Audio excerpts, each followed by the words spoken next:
Welcome to the Mischief. I'm Velen, and this is Cold Snap Hordes and Froszen Sentinels.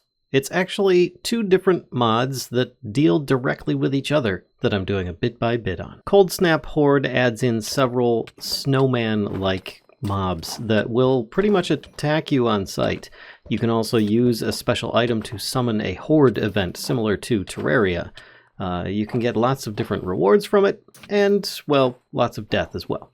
The Froszen Sentinels mod allows you to create your own little automatons of those same snowmen, or at least very similar versions that you can somewhat control and use to your advantage, or, well, they may end up killing you too. Either way, let's start off with the Cold Snap Horde. Yes, you can find these snowmen entities just about anywhere in the world, and they're not very friendly, as you can see here. I've got a stabber one that is just trying to end me.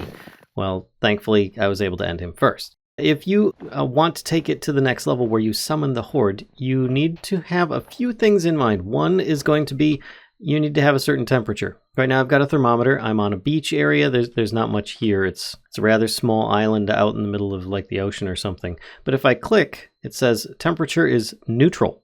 And this means that I can actually summon the Horde here. Depending upon what biome you're in and everything, your temperatures may vary, and you'll just want to find something that eventually you can use to summon the Horde. I just have something very basic and simple. I've got some hoppers around the outside leading to a chest underneath in the middle that I can access and see all the loot that may be outside. Doesn't mean that I'm not going to take damage, because I will.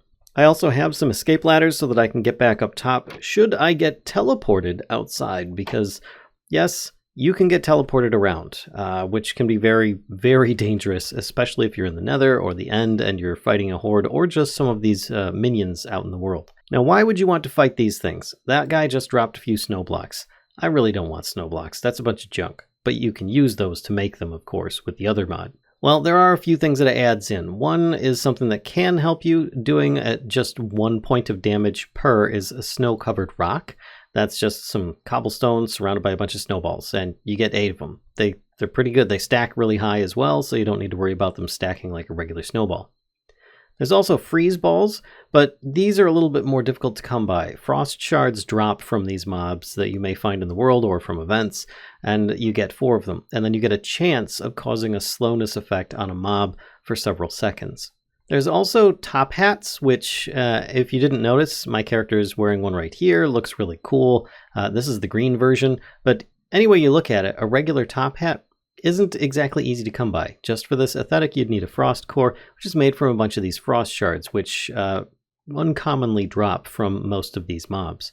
But then you've got some more interesting things, like this, a lightning transposer. It requires a couple lightning transposer pieces, which will drop from certain mobs in here. And if you use this by sneak clicking on a mob, you may end up getting zapped by lightning effects, and yeah, you're going to want to be very cautious about that. That being said, why would I want one of these things if I'm going to end up zapping myself, and perhaps maybe a target that I am shift clicking on?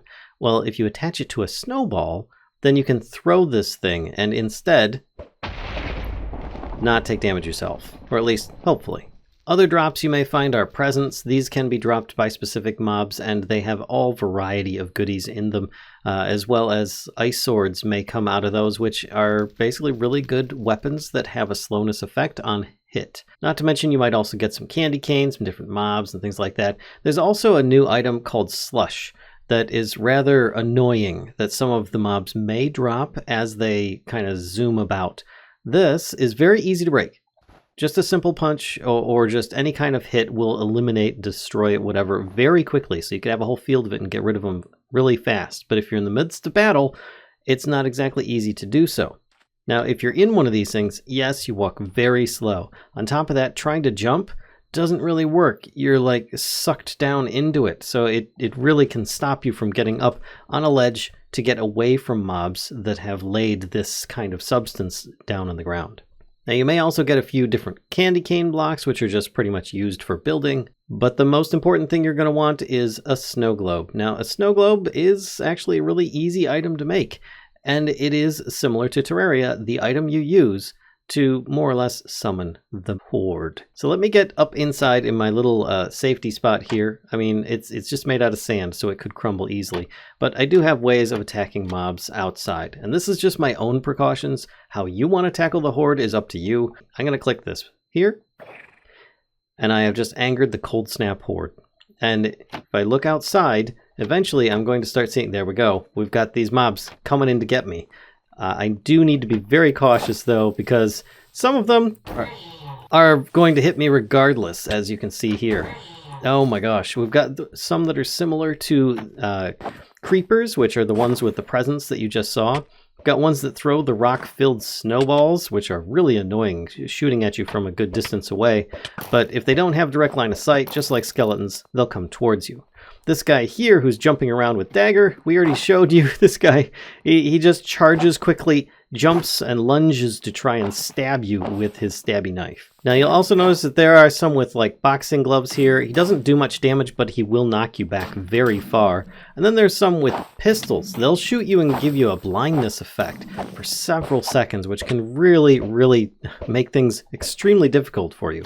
And this guy here, this is an electric zapper. In this situation, I more or less have the upper hand. He can't get to me because what he does is he places a charge on you. One of those lightning charges. And then he'll run away and cause an electrical storm to happen on you. So you don't want to get very close to those guys, though. They will still try and get to you very easily and charge at you just so they can place this charge on you and electrocute you with a lightning shock. Now, if you do die during a Cold Snap Horde event, the event itself will actually end. And doesn't mean that the mobs will just all disappear, though. They're still going to be kind of running around. So you're going to have plenty to clean up in order to get back to your items regardless.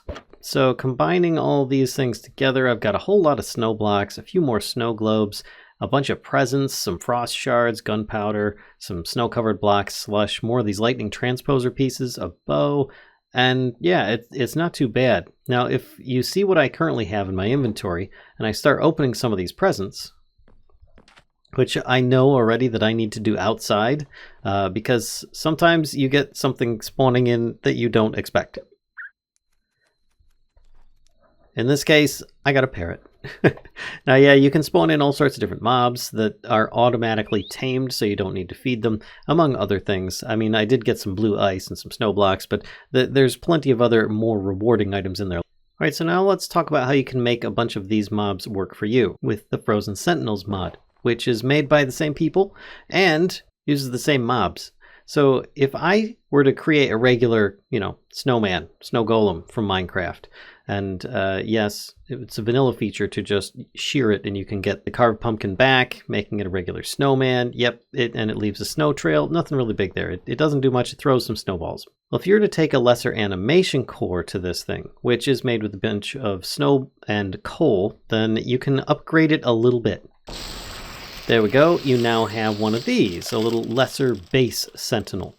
What's the difference? Well, it's blue. And no, you don't need to remove the carved pumpkins on there, I was only demonstrating it. So this being the base model, and more or less the same snowman, just a bit bluer, you can tell it to hold position, and it'll stay still. You can then right-click on it again, and it will follow you, so you don't need to worry about this thing like going into some lava while you go work around in the nether or something like that. But you can upgrade it. Now there's plenty to choose from with all of these different sigil stones. First you're going to need a blank one, and then you're going to need to upgrade that from there, which is just a bunch of snow, stone, and lapis. Then depending upon what you want to upgrade it into, you're going to need a bunch more ingredients, and perhaps even have had to have defeated some of these mobs before. A gunner, for instance, is made just with a dispenser, some arrows, and of course the blank sigil stone, and some coal and bones. So if you just right click on the base Sentinel, you'll get this new lesser gunner Sentinel. And yes, it'll attack nearby mobs that are, more or less considered an enemy, and they will attack back. So you do have to keep an eye on these things. Now, it's not to say that it's a very strong creature. It's not. It's rather weak. Now, if you want to heal your injured Sentinel, well, you can just feed it a little bit of snow, and it will give a little bit of healing. Or you can give it ice, and it will heal it a considerable amount more, depending upon the ice block that you give it. Of course, it will just heal more and more. I used ice, then packed ice, then of course blue ice. You can see there it occasionally will also give the blindness effect to creatures that it attacks, so it can be of use, though, like I said, it's not the most powerful of allies. We're going to have this one turn into a Stabber. Stabber requires, of course, the blank sigil stone, a little bit of rotten flesh, bones, string, gunpowder, iron sword, and spider eyes. Clicking on it, it just automatically upgrades. Of course, I'm going to right click and set it free and give it a target to follow. Let's put a spider over here, and it will just run and try stabbing the spider as often as it possibly can. It's more a melee one, so it is going to be taking a bit more damage than most of them, but it also really will get in the face of most mobs. Next, we've got the Snowballer, which is made mostly with snow and stone, a dispenser, and of course the blank sigil stone. Adding this on here, you then get an enemy that will shoot at a much longer distance, but for a very minimal amount. Telling it to follow and then putting down a spider over here, it will then start pelting it from a good distance. It's not too eager to close that gap unless it doesn't have a very good line of sight to it, similar to a skeleton. And it can actually be pretty good because it will also slow the enemies. You just got to be careful that you don't get in its line of fire, or else you'll end up taking those hits as well. Same thing with the gunner. Next, we've got the Gifter Sigil Stone, and this one is rather dangerous. It requires some snow, campfire, the blank sigil stone, and a present, which you will have had to have received from one of these events or mob drops. Clicking on here, you get this guy who's really happy to just give out some love.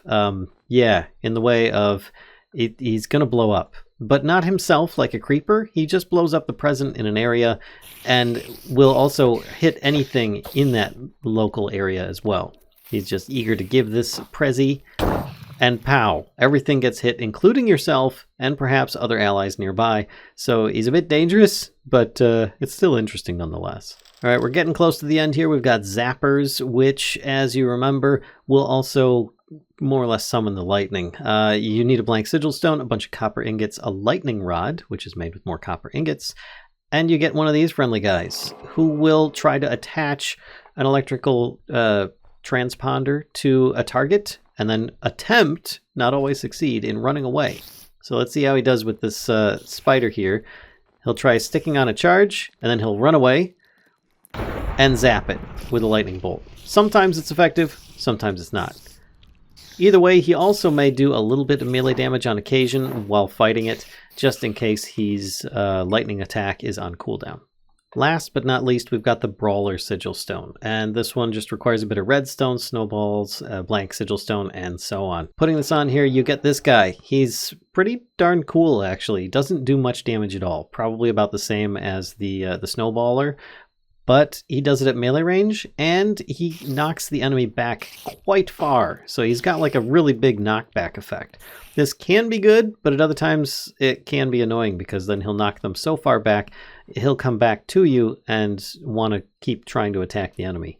But at the very least, he's probably one of the more survivable ones because he just keeps the enemy at bay. I think that should probably cover it for these two mods by this wonderful group of people that have put this together. And if you enjoyed this, please be sure to give a like, comment, subscribe. And until next time, folks, I'll see ya.